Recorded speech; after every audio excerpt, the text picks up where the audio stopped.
Sederalun, seribuan masyarakat menyesaki lokasi kebakaran di kawasan Simpang 5 Banda Aceh. Warga yang penasaran ingin melihat langsung peristiwa kebakaran ini juga tampak mengabadikan momen saat petugas tengah dalam upaya memadamkan api. Sebaliknya, petugas pemadam kebakaran bersama tim gabungan berjuang memadamkan api yang membakar lantai 3 Hotel 61 dan restoran AW ini.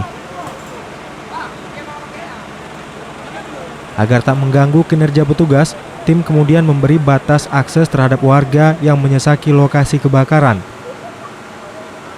Adapun proses pemadaman api melibatkan 11 armada mobil kebakaran dari kota Banda Aceh dan Aceh Besar.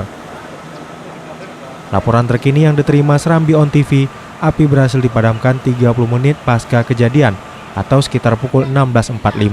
Sementara penyebab kebakaran belum bisa dipastikan. Dari Banda Aceh, Henry, Serambi On TV.